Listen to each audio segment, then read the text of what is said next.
Imagine a world where Queen Victoria, well, she isn't just the stoic monarch we picture. Imagine her consulting necromancers. And picture London's foggy streets, home not just to Sherlock Holmes, but to actual, real vampires. Okay, that's already quite a twist. Right. And your daily commute, maybe you're dodging steam-powered tanks on the cobblestones, or perhaps looking up to see, I don't know, an airship gliding by. This is definitely not the Victorian age you think you know.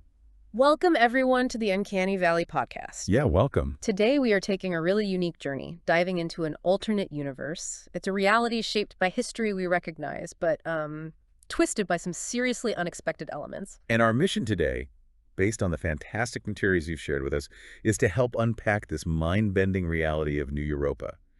We want to pull out the most compelling insights from this incredible collection of notes, histories, personal accounts. It's quite something. Think of us as your guides through all this. You basically handed us the map to this incredible place. Exactly. Yeah. We're here to help you navigate its most surprising corners. Maybe highlight the key takeaways and hopefully find a few of those aha moments along the way. Moments that might just reframe everything you thought you knew about history, science, maybe even reality itself. New Europa really seems designed to do just that, doesn't it? It certainly does. So to kick off this exploration, let's dive into how our main viewpoint character, Tom Olam, gets there. It's quite the arrival. Accidental and bewildering, I think the note said. Totally. Picture this. Tom Olam, he's a computer game designer. From our world, working at Hypertech Games, Inc. Just a normal guy. Living his life, probably debugging some fantasy game. Yeah, exactly. And then, bam, he's yanked violently into something genuinely fantastical. He calls it being spell-napped. Spell-napped, I like that term. And it wasn't like a physical force. No, that's the fascinating part. It was a spell. Right. Very specific spell of summonation. And get this, the wording was almost mundane. Oh, was it? Something like, find us something to help us succeed. That was the request, cast by a rogue wizard, Morlin, and a Faerie Lord named Oberon. Okay, find us something to help us succeed. And magic, in its infinite wisdom, brings them a computer game designer from the future. Precisely. It's this incredible irony. Does magic there just take things literally? Or does it have some deeper plan? You know, it really makes you wonder about how arcane forces work in New Europa. Very unpredictable. Absolutely. And Tom's first moments, waking up. It sounds absolutely terrifying, like something out of a gothic horror story or maybe a really intense game cutscene. He describes this cold, damp, dungeon-like room. Okay. Iron chains hanging from the wall, straw on the floor, and this huge, intricate chalk pentagram drawn right under him. Wow. And his clothes. Charred. Whatever he was wearing just moments before in our world, basically ruined. His immediate thought. Let me guess. Big trouble. You got it. Just pure, unadulterated big trouble. Talk about a disorienting way to enter a new reality. No kidding. And where does he end up? This dungeon isn't his permanent residence, I assume. No, thankfully. His unexpected new home turns out to be Castle Falkenstein. Ah, Castle Falkenstein. Now that sounds interesting. Oh, it is. It's not just some old castle. The sources describe it as a fairy-crafted fortress, apparently raised from ancient ruins by pure sorcery. In a single night. A whole castle in one night. That's immense power. Right, and it's steeped in mystery. Rumored to be a gateway to other worlds, other times. It's not just a building. It feels almost alive. So what makes it so special beyond the, magical construction? Well, the descriptions are wild. Rooms that change shape and location on their own. Wait, really? Like you could go to bed in one room and wake up somewhere else? Apparently. Secret passages that appear and disappear. Resident ghosts are just part of the scenery. Ghosts are normal. Okay. And portals. Actual portals open into other realities scattered throughout the castle. This place sounds like a nightmare to navigate. Totally. It's supposed to be a collaboration between Mad King Ludwig, presumably Ludwig II of Bavaria, famous for his crazy castles, and an elf lord who apparently has a great sense of humor. A mad king and a funny elf lord built this shifting labyrinth. Makes sense in a way. Tom even says, quote, I still lose my room sometimes, which, adds this relatable human frustration to the sheer impossibility of it all. Yeah, it grounds it a bit. Like even in a magical castle, you still can't find your keys or your bedroom. It's like living inside an Escher painting that keeps rearranging itself. Exactly. So for this game designer, what's his new day job? He can't be coding anymore. No, it's quite a departure. The sources say he's exploring uncharted realms. Curious. Yeah. Battling evil wizards and these secret sorceress brotherhoods. thwarting master criminals, romancing daring adventuresses, Wow. even dueling, pistol and saber duels against villains. It's constant high-stakes adventure. And his take on all this. He apparently sums it up pretty simply. It beats drawing video games, I can tell you. Huh. That's incredible understatement, right? His life is literally the kind of game he used to design, but like Ultra HD, full immersion reality puts the old job in perspective. Definitely. And this new life, it's not just random adventure. He's become apparently a pivotal force in controlling the destiny of this whole alternate Victorian universe. A pivotal force. How? His immediate mission, the big one, is to help restore Crown Prince Ludwig of Bayern to his rightful throne. Ah, Ludwig again. Who's holding the throne now? An evil regent, a shadowy figure who might even be backed by Otto von Bismarck himself. Bismarck, the Iron Chancellor. Okay, so Tom's thrown right into the deep end of major European politics, but with magic involved. Exactly. It grounds his adventures in this really serious political struggle. High stakes. Oh. Big power play. And he's not doing this alone, is he? He has allies. He does. Some really compelling ones. First, there's Colonel Rudolf von Tarlenheim. He's the garrison commander at Castle Falkenstein. What's he like? Described as an old war dog, seasoned veteran, gruff exterior, but also the head of His Majesty's Secret Service. The loyal, hardened officer type. Got it. And you mentioned adventuresses. Yes, Marianne, the beautiful adventuress. But don't let that description fool you. She's deadly. How so? A master duelist, cat-like reflexes, and the fighting instincts of a, quote, rabid badger. Plus a charming French accent, apparently. A deadly, badger-like duelist with a French accent. Okay, she sounds amazing. Her backstory is pretty intense, too. It really shows what women might face and the strength they need in this world. Oh, yeah. The sources mention she once had to, well, disembowel a nobleman who attempted to rape her. Just pure self-defense, but brutal. Wow. Okay, that tells you a lot about her and maybe about the world itself. It's not just elegant duels, it's dangerous. Extremely. And interestingly, both Tarlenheim and Tom, they were initially in the dark about why Oberon and Morolin brought Tom there. They didn't know the big picture. So they're fighting for Ludwig, but they don't fully grasp the why-me of Tom's arrival. Exactly. But despite that confusion, they've completely rallied to the cause. They're committed to helping the prince. That shared confusion actually makes it more compelling, doesn't it? You're kind of discovering the larger game along with them. Who's really pulling the strings?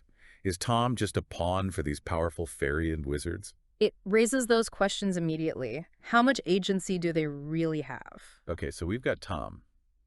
Spellknapped game designer turned swashbuckler in a magic castle, allied with a tough colonel and a lethal adventuress, fighting Bismarck's plots. That's our personal hook. Right.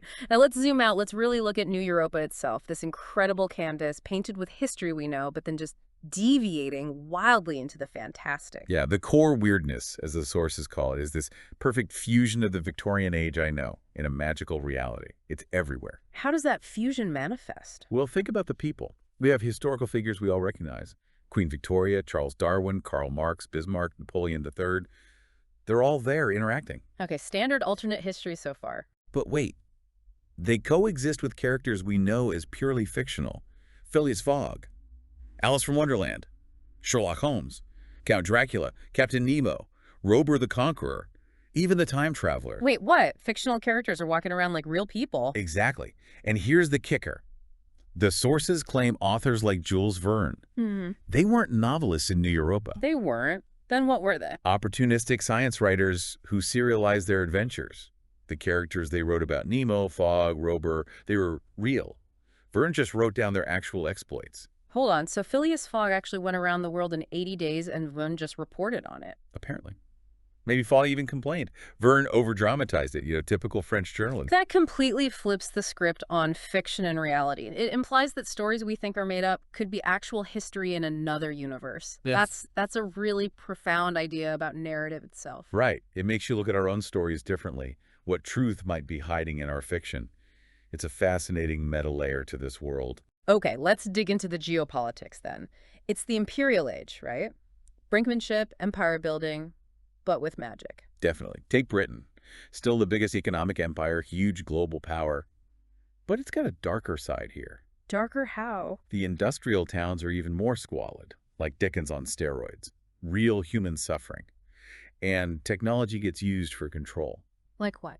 Babbage engines, those complex mechanical computers, they're used to track citizens, especially in rebellious places like Ireland, where nationalism is even stronger. Wow, state surveillance via steam power. Yeah. And since Prince Albert died, Queen Victoria's kind of withdrawn. She leaves policy to ministers who are all about progress at any cost. Progress at any cost. That sounds ominous. It is. This ruthless drive, often ignoring the human cost, makes Britain and New Europa maybe the closest thing to real steampunk advanced tech, but often grim and oppressive. Okay. What about France? The Second Empire, under Napoleon III, it's the glittering social center, known for its élan, that French style and spirit. Yeah. Big in military, art, music, cooking, fashion. In Paris? Napoleon III's big remodeling project is happening, turning it into the beautiful city we know. France is maybe less industrial than Britain or militaristic than Prussia, but its cultural influence is huge. Style and wit are power there. Makes sense. Austria-Hungary. It's described as a polyglot empire. Yeah. A real model of cosmopolitan culture. Think Vienna, elegant, diverse, lots of languages and arts. Sounds nice. On the surface, yeah. But underneath, there's this constant undercurrent of intrigue, secret agentry, and diplomatic disaster. It's always on edge, full of old nobles, new nationalisms, and conspiracies. You can almost feel the tension behind the waltzes. And Prussia, the antagonist, it seems. Absolutely. The driving force. Powerful military and industrial nation bent on conquest. And leading it is Otto von Bismarck, the Iron Chancellor. But he's different here too, right? Oh, yeah. He's described as this towering guy over 6 feet. And because of a hunting accident, his left arm is gone, replaced by this intricate iron and clockwork prosthetic. A clockwork arm, seriously? Yeah. And it's not just for show. Rumored to have a bone-crushing grip and built-in gadgets, like a hidden Derringer pistol. Okay, that's straight out of a spy thriller. Blends the tech and the fantastical perfectly. Totally. And then there's Bayern, right at the heart of the conflict Tom's involved in, a peaceable trading and diplomatic nation caught in the middle. And other powers, briefly. The sources mention the Russian Empire still feudal, lots of secret police. The American nations apparently broken into 3 separate countries after their civil wars. And the dragon emperors of the Far East. Wait, dragon emperors as in actual dragons? Literally dragons, yeah. We'll get more into them later, but yes, adds a whole other dimension. Wow, okay. And you mentioned geography earlier, something about a sea. Right, the inner sea. This is a massive geographical anomaly. A huge saltwater sea right in the middle of Europe. Bigger than Lake Superior, thousands of feet deep. Where is it? Smack dab in what should be the Rhine Valley. It shouldn't exist, according to our geography. So its very presence implies some huge, unrecorded magical event in the past altered the continent. Exactly. It's a constant physical reminder that the rules of reality are different here, more fluid. Who knows what secrets lie at the bottom of that sea? Fascinating. Okay, let's shift to society. You mentioned something surprising about women's status. Yeah, this really jumps out, especially for a Victorian-style era. Women in New Europa have significantly higher status than in our 1800s. Higher how? They can own property, they can vote, and they work in almost any occupation. Engineers, scientists, anarchists, journalists, detectives, even gentlewoman thieves or criminal masterminds. That's a radical difference. What's the explanation? Well, Marianne the Adventuress we talked about is a prime example. She lives by her sword and her wits. Her competence and deadliness are emphasized, not just her looks. And her backstory, the nobleman. Right. It's brutal, but it shows the self-reliance and, frankly, ferocity needed to survive and thrive. Is it that the world is more dangerous, so women had to become more empowered? Or did the magic influence it? Good question. Cause or effect? Beyond adventurers, there are also the demi-mondaines. In our world, they were often social outcasts. Courtesans, actresses, women on the fringes of polite society, yeah. In New Europa, they have incredible social clout. They're celebrities. They have access to powerful patrons. Why the difference? 2 reasons given. 1, a lot of fairy women pursue adventurous or influential roles, setting a precedent. 2, magical arts are just generally stronger among women there. The source even jokes, can you imagine trying to boss Queen Victoria around? It really drives home their inherent power. So being in society, it's more than just parties. Oh, it's serious business. The social season from Easter to summer is packed. Grand balls, the Royal Academy of Arts, the opera, races at Ascot, and the Derby. It's all mandatory if you want influence. And spas. You mentioned spas. Yeah, places like Marienbad, Baden-Baden. They're not just for health, they're crucial social hubs. Musicians, painters, writers, diplomats, all mingling, gossiping, and apparently quite a bit of naughtiness goes on, too. It's elegant, but cutthroat socially. And salons. Absolutely central. These are gatherings in hostesses' homes. Witty, intellectual discussion, art shows, readings. Crucial for careers. The sources are clear, get blacklisted from the salons, and you can forget being a successful diplomat, rogue, spy, whatever. Your social standing is your currency. Words as weapons, almost. Exactly. And the language itself reflects this. It's much more formal than ours. Fewer contractions, very clear enunciation, almost theatrical. Exaggerated oaths, too. Definitely. Great Scott. By Jove, that kind of thing. And insults are more picturesque. Cad, bounder, rapscallion. Even tough guys like Bismarck apparently use really emotional, dramatic language. Performance is key. Interesting. And underlying all this is honor and virtue. Yes, and they're taken incredibly seriously, unlike perhaps in our more cynical times. Dueling isn't just history. It's a formal, accepted way to settle affairs of honor. Still potentially deadly, though. Oh, absolutely. And virtue isn't about showing off. It's about doing good secretly, without expecting reward, contributing to the common weal. A quiet, personal integrity. It suggests a really different moral compass, doesn't it? Honor as a social pillar, virtue as an internal guide. Tom Olam even starts feeling his own sense of honor developing. Maybe those old virtues fit better in a world with such immediate personal stakes. It's definitely a challenge to our modern values. Okay, let's pull back the curtain further. The fabric of reality itself. Steam tech. But it's weird tech, right? Yeah, there's this concept called the science-made squirrely effect. The idea is maybe physics is just less stringent there. Or maybe mad inventors are actually latent sorcerers. Latent sorcerers. They unconsciously weave tiny bits of magic into their inventions. Nothing overt, just enough to let the devices bend the rules a little bit. Yeah. An unconscious merging of science and sorcery. Okay, that explains a lot, like how Captain Rober's albatross helicopter can fly when maybe it shouldn't, purely mechanically. Exactly. Rober might be unconsciously adding a touch of a levitation spell. It helps explain all the anacrotech. Anacrotech. Yeah, that strange Victorian pseudo-technology that mimics devices and things not yet invented for us. Like Abercrombie's automatic recorder, a mini typewriter dictation machine, or steam-powered automotives driving around before cars really took off here. Even an automatic abacus, an early calculator. And gadgetech. That's useful tools built into everyday things. Science for the everyman. Think walking sticks with hidden toolkits, parasols that are also signal devices. Science is celebrated there with real pride. Not like our cynicism sometimes about tech's downsides. Limiting progress is unthinkable. This sounds like a golden age for inventors. Yeah. Maybe dangerously so. Mad scientists and masterminds. Oh, absolutely. New Europa is where Dr. Frankenstein could feel right at home, maybe even a bit mainstream. So you have the mad scientist, like Rhyme, Yeah. the dwarf inventor at Castle Falkenstein. Right. He's happy just creating, nearly achieved pure fusion in his lab, apparently. Yeah. Just loves tinkering, sparks flying, gears grinding. A dwarfish Edison. But the masterminds are different. Much more dangerous. They don't just invent.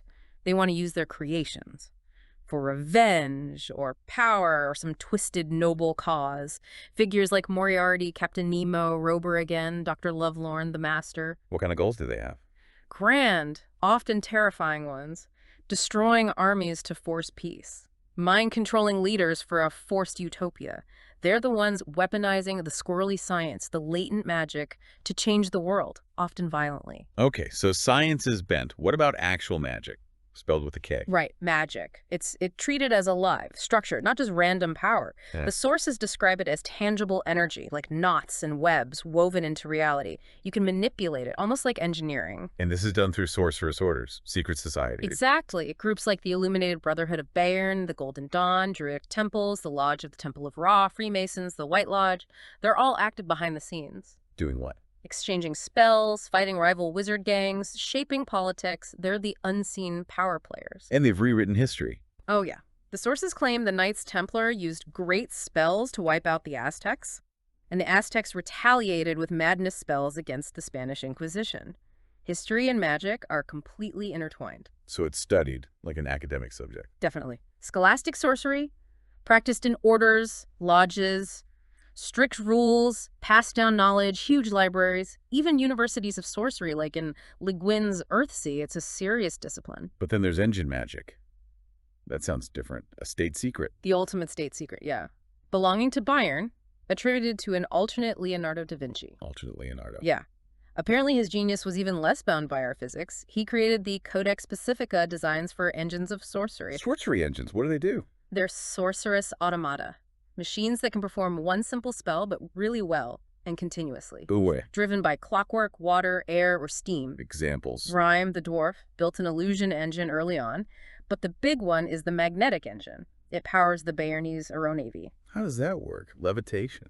Not quite. These huge clockwork engines, using cold iron components, lock onto Erda's natural magnetic lines of force. They literally push or pull the airships along these invisible currents, magnetic propulsion on a massive scale, engineering and sorcery totally combined. You mentioned cold iron. Why is that important? It's lethal to Faerie. The theory is Faerie are pure energy beings. Cold iron grounds them, disrupts their essence, drains their power, causes agony, even death. A crucial vulnerability. Absolutely. And it's also essential for engine magic itself. Cold iron has unique properties for manipulating magical and magnetic fields. Without it, those engines wouldn't work. A strange paradox, really. Okay, let's talk about the fairy themselves. The fairy realm, the Vale.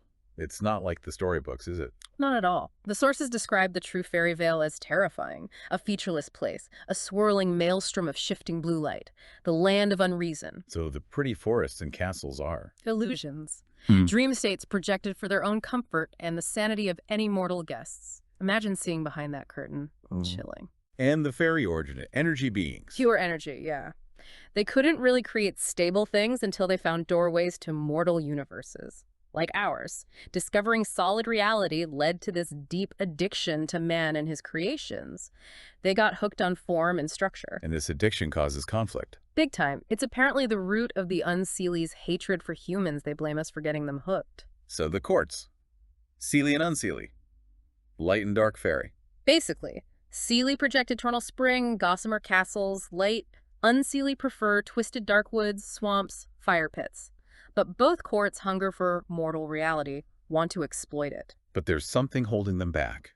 A treaty. The Compact. Lord Oberon, the same fairy who summoned Tom, cleverly tricked the Unseelie leader, the adversary, into signing it. What does it do? Forbids open war between humans, Seelie, and Unseelie. And crucially, Faerie cannot break a promise without forfeiting their existence. It's a binding magical law that keeps the adversary in check, maintaining a fragile peace. Are there different kinds of fairy besides the courts? Lots.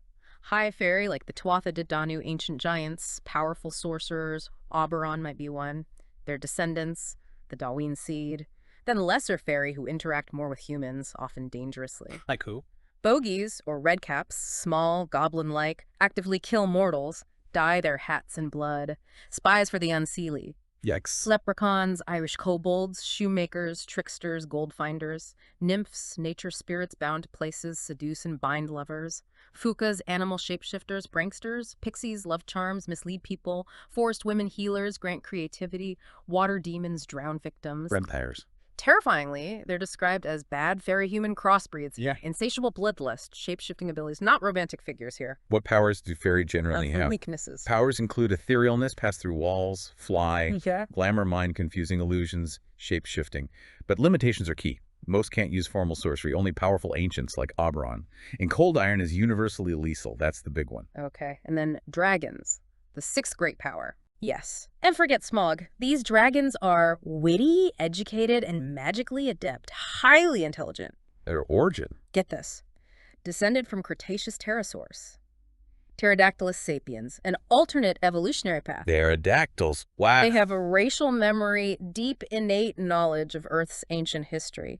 Their evolution gave them a sixth sense for thermals, which became manipulating etheric energies for flight, and limited shapeshifting to survive mass extinctions. How do they interact with humans? Initially viewed us as light snacks, casual, but as humans grew complex, dragons found new ways to use them, including shapeshifting into human form to, well, impregnate captives, leading to half-dragon. Half-dragons exist. Okay, how do they look in human form? Tall, usually over 6.5 feet, slender, double-jointed, and the giveaway. Cat-like pupils. They're mostly solitary, but a major global power. Any special abilities? Firecast, an inherent spell, a straight-line fire attack, but it costs them health to use it. Powerful, but with a price. Okay, this world is complex. Let's talk conflict. Military might. Yeah? Uniforms. Sounds very grand. Oh, it is. Armies are rooted in Napoleonic traditions, medieval knighthood ideals. Aristocrats almost always have military backgrounds, In the uniform. designed to look cool, not just practical. Tight trousers, bright tunics, medals, sashes, shiny spiked helmets, flashing sabers. The source says wearing it makes you feel like Errol Flynn at the charge of the Light Brigade. Uh-huh, I can picture it. Lots of variety. Definitely. Prussian pickelhaubes, British bearskins, French zouafises. Style and panache are part of warfare. But it's not just about looking good. There are serious machines of war. Prussia's land fortresses. Yeah, these are mega tanks. Invincible armored fortresses, the terror of New Europa, huge steam-powered crushing everything, pure Prussian might. Britain counters with? Dreadnoughts, masters of the seas, turbine-powered, heavily armored battleships, naval supremacy. And Bayern's unique advantage, the Aero Navy. Exactly. Their flying navy of aerocruisers and corvettes, powered by engine magic, the magnetic engines. It's a whole new way of thinking about defense, and it worked. At the Battle of Königsgrätz, they apparently used the Aero Navy to rout Prussia's seemingly invincible land fortresses, a decisive technological and magical edge. Wow. Okay, battles are high-tech and high magic. What about spying? Secret agents. Definitely has that James Bondian quality, but Victorian style. Take Ulti Rupert Hauptmann, the Fox of Prussia. What did he have? His saber hilt concealed a secret telegraph key, acid, nitroglycerin, a tiny camera, lockpicks, even a flash bomb. The complete spy kit. Amazing. And secret organizations. Often hidden in plain sight. Bakeries, tailor shops, but inside. Elevator floors, heli panels, clockwork traps. The World Crime League meets on Rober's giant airship, the Albatross Clipper. Constant intrigue shaping events. And fighting against this is?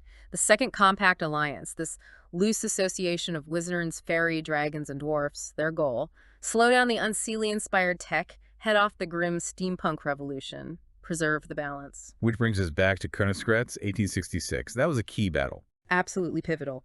Bismarck versus the Austrian Empire and the Second Compact. A massive clash. 250,000 men on each side. Unprecedented scale. And the turning point. The Prussian land fortresses were rolling over everything, crossing the river easily. Then the Béarnese Aero Navy hit them, routed them, so Bayern saved the day, for now. Delayed Bismarck's plans significantly, yeah. But the threat isn't gone. What's the ongoing danger? Bismarck and the Unseelie want to eliminate the Compact and its allies. Dragons, dwarfs, resisting wizards, their endgame. Provoke a war with the Seelie court. And they don't care about collateral damage.